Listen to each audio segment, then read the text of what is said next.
Son las 10 de la mañana con 36 y yo ya estaba lanzada en amable conversación con Rodrigo Hurtado, director de la Universidad Abierta de Recoleta. ¿Cómo estás, Rodrigo? Muy bien, Antonella, un ¿Cómo está la gusto. Universidad Abierta? Mira, la universidad sigue su curso expansivo. Estamos en un proceso de consolidación, me atrevo a decir, tras casi 5 años de existencia. Y en todas sus líneas de trabajo que coinciden con las de las universidades facultativas, es decir, docencia, extensión e investigación, hemos ido haciendo avances sustantivos en el espíritu que les es propio de un proyecto de educación popular, de modo que estamos muy contentos. Me imagino. Ahora más que me quería partir por ahí en el contexto de lo que vamos a hablar ahora, de los diplomados, del congreso que están organizando. También porque, claro, 5 años ya se pueden hacer ciertas evaluaciones, ¿no? La Universidad Abierta de Recoleta fue una apuesta además de colectiva desde la municipalidad, pero también desde un grupo de personas que se sumaron a este proyecto generosamente, gratuitamente, con sus conocimientos. Y una cosa es decir, ok, la manera de transversalizar el conocimiento es abrirlo en todos los sentidos posibles. Entonces, ¿cómo sientes tú que ha sido ese intercambio? Mira, efectivamente, todos sabemos que la Universidad Abierta Recoleta forma parte de las iniciativas populares, como se conocen, que le confieren su particular carácter al gobierno local de Recoleta. Me refiero a proyectos como la farmacia, la inmobiliaria, la librería, el centro auditivo, etcétera. Y lo que procuraba como denominador común toda esta iniciativa era generar espacios alternativos que disputaran las lógicas de mercado que han como parte del neoliberalismo, tomado por asalto ámbitos de la vida social al cual el capitalismo hasta hace 30, 40 años no se había interesado. Entonces, tenía un elemento de apuesta tremendo porque tú sabes que la educación superior en Chile está en un 85% en manos de privados. Ujú.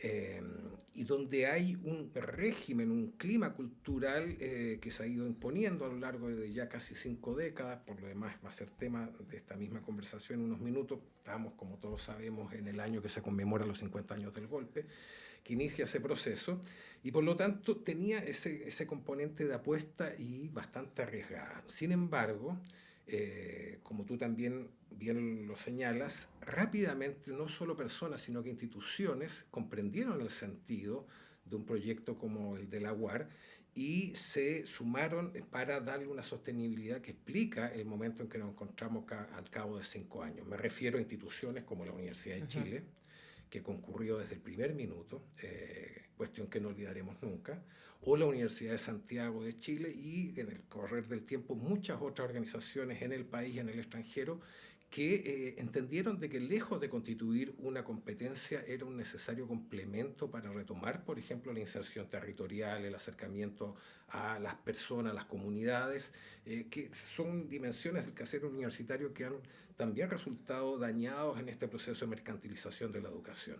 De modo de que pudiésemos sintetizar de que estos 5 años son precisamente el fruto del trabajo colaborativo generoso de personas e instituciones que han creído en el proyecto de la Universidad Abierta porque se maneja en términos de mucho pluralismo, de muchas instancias de diálogo y reflexión para decidir cómo abordamos determinados temas y en ese sentido estamos convencidos que mucha gente la siente muy propia. Ujú. Piensa tú que en este periodo hemos tenido 120.000 estudiantes inscritos en nuestros programas de más de 50 países y alrededor de 1.000 académicos han colaborado con nosotros, tanto docentes, investigadores y extensionistas.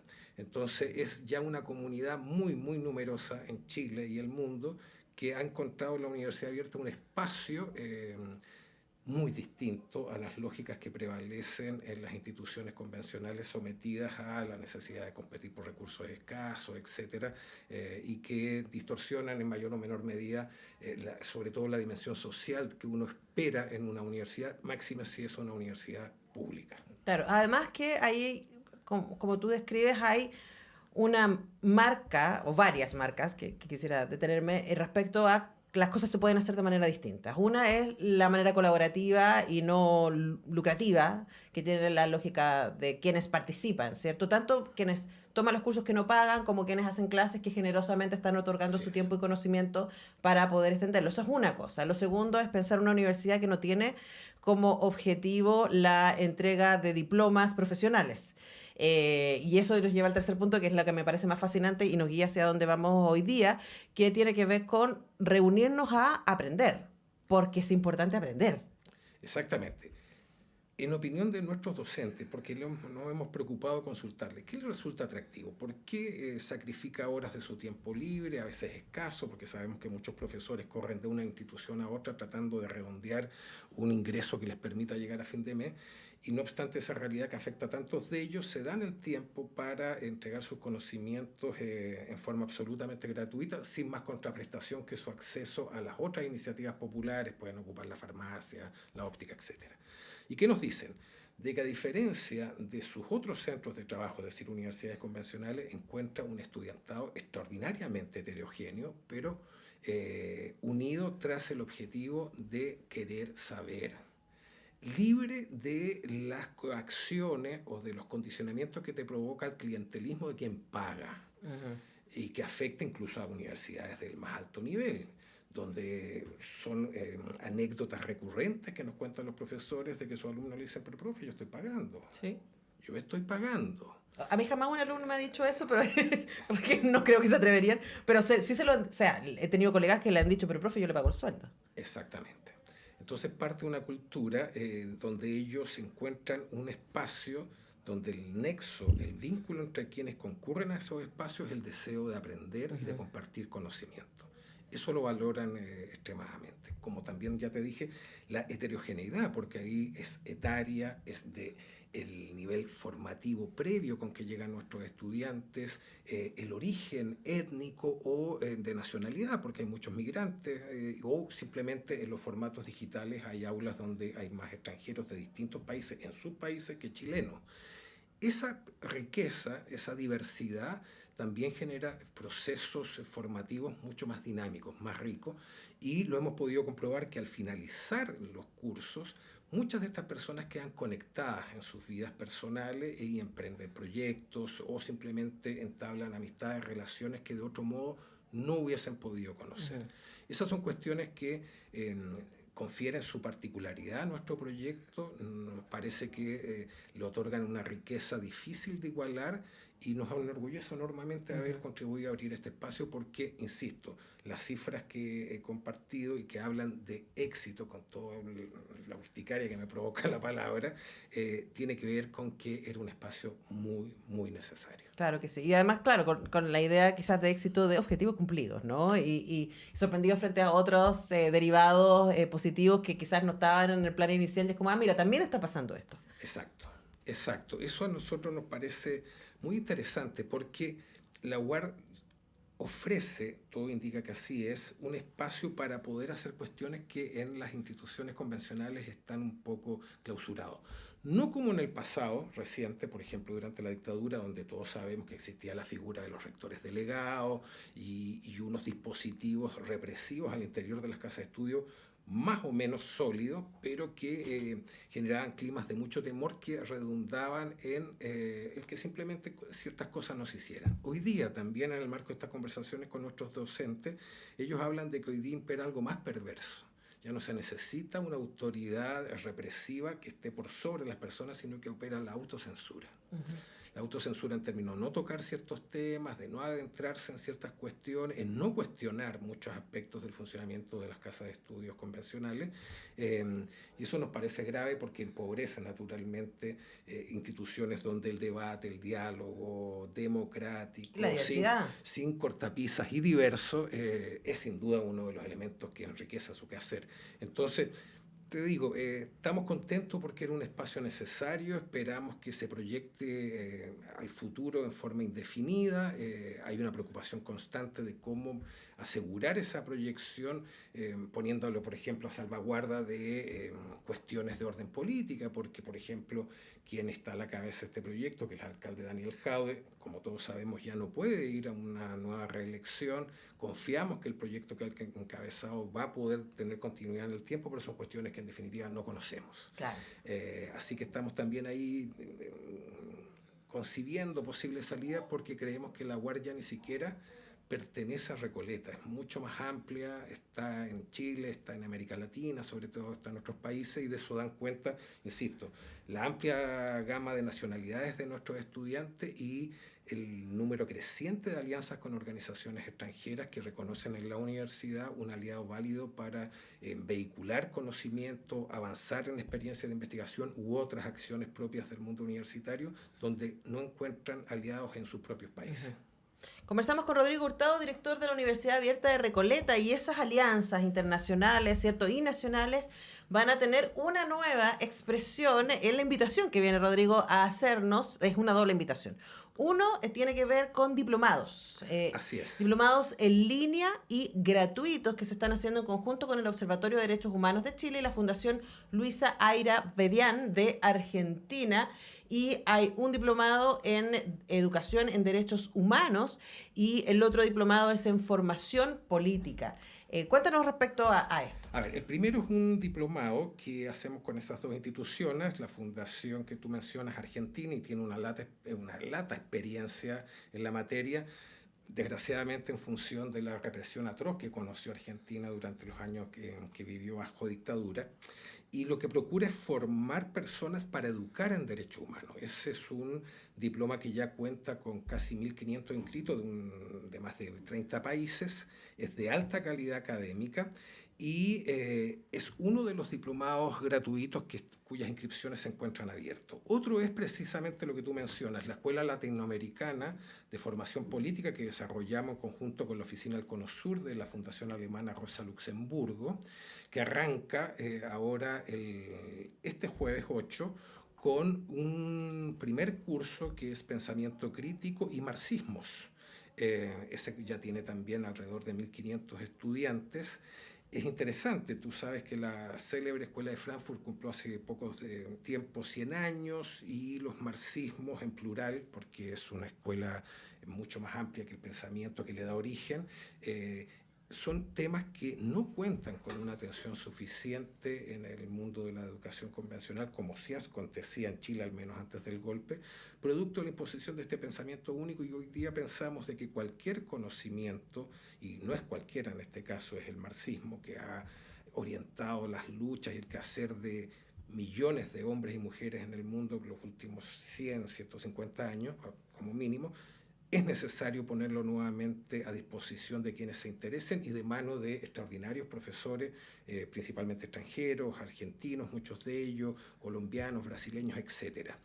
Todos estos programas son hechos en alianza con estas instituciones que nos permiten tener la certeza de que su calidad académica es incuestionable. Otro que hacemos con el movimiento latino-estadounidense, el movimiento Mi Gente, es sobre datos, democracia y vigilancia. Es un tema extremadamente actual. Ahí, entre otros profesores, está Raúl Arévalo, que fue el diseñador del Proyecto 5, que vio la luz durante el gobierno del presidente Salvador Allende. Ahí también hay una playa de académicos de Estados Unidos principalmente. Ese programa en particular se imparte en inglés y en español. Como ya veníamos haciendo el año pasado con la ONG de Países Bajos, el Instituto Transnacional, en un diploma que está en su segunda versión, en temas de municipalismo, ciudades transformadoras, etc.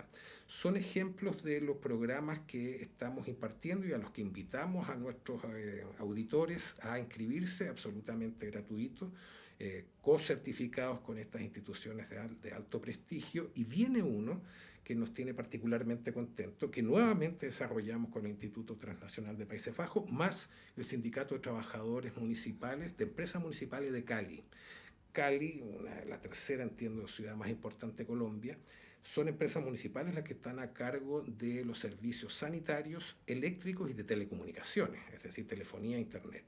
Y cuentan, por lo tanto, con una importante experiencia y casi desconociendo el anuncio de la Estrategia Nacional del Litio que plantea la creación de una empresa pública, este diploma, que es sobre creación y gestión de empresas públicas, pensamos que puede ser un aporte a una discusión que al menos hay que dar cuando se intenta imponer la visión de que el Estado no debe intervenir en factores, en actividades productivas, y que pensamos algunos que eso no tiene por qué ser así cuando hay amplia evidencia en el mundo, incluido en países capitalistas, donde el Estado aún sigue interviniendo en determinados sectores de la economía, porque tiene ciertas ventajas hacerlo desde el Estado, procurando un mayor bien común. Entonces, son todos diplomas de altísima calidad, con claustros académicos, con profesores que están diseminados por el mundo y que muchos de ellos son cabeceras en sus temas y que por lo tanto constituyen oportunidades formativas sin parangón por esa calidad y porque son absolutamente gratuitos.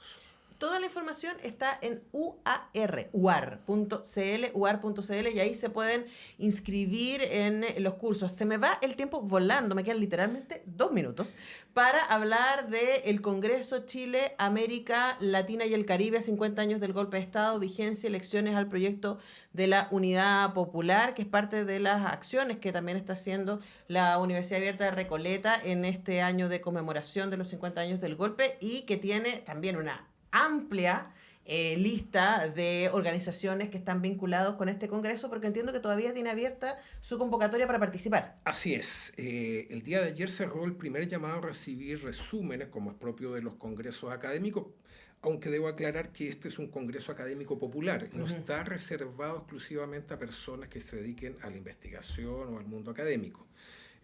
Y eso tiene que ver con la visión pluriversitaria que anima el proyecto educativo de la Universidad Abierta Recoleta. Hay más de 20 organizaciones, incluida la Universidad de Chile, por cierto, dentro de los co-convocantes. Está el Departamento de Historia de la Universidad de Santiago, está la Academia de Humanismo Cristiano, el propio TNI que ya mencionábamos, la Fundación Rosa Luxemburgo, la ANEF, Confech, la editorial LOM y muchas otras. Lo que habla en sí mismo de la confianza y esta capacidad de articular alianzas que significa para mucha gente la Universidad Abierta Recoleta. Y ahora, a partir de hoy y hasta el 18 de este mes, hay un segundo llamado, así que todos aquellos a nivel individual o colectivo que quieren presentar propuestas en los 5 géneros que admite la convocatoria, que son textos, paneles, obras visuales, audiovisuales y relatos orales, que están pensados precisamente para darle cabida a personas que no tienen formación académica convencional. Pero que tienen cosas que compartir. Pero tienen mucho que compartir y a veces un conocimiento que no está sino en ellos. Y esa es la invitación y lo que hace valioso a nuestro entender este congreso. Así que a todo el mundo a presentar sus propuestas para participar en este congreso que se va a desarrollar durante la primera semana de septiembre y que es quizás la actividad más importante de un eje transversal para la UAR durante este año, que es la conmemoración de los 50 años del golpe, y este va a ser un momento álgido dentro de ese programa conmemorativo que tiene otras actividades también. Bueno, entonces, tanto para los diplomados como para participar del Congreso como ponente o como escucha para conocer más, toda la información está en uar.cl. Felicitamos desde acá, por supuesto, todo el trabajo que durante los últimos 5 años ha hecho todo el equipo de la Universidad Abierta de Recoleta, liderada por Rodrigo Hurtado, su director. Rodrigo, un placer tenerte en la radio. Muchas gracias por venir. Gracias a ti, Antonella, y un gusto saludar a través de la radio a todos nuestros oyentes. Nosotros te despedimos a nuestros oyentes porque se acaba acá este semáforo. Yo vuelvo a las 5 a hacer Radiópolis. Vamos a estar hablando de música, vamos a estar hablando del Festival Movie Film Fest en Cineteca que parte este jueves y mañana a las 10 regresamos a este estudio a hacer un nuevo semáforo. Nos vemos entonces.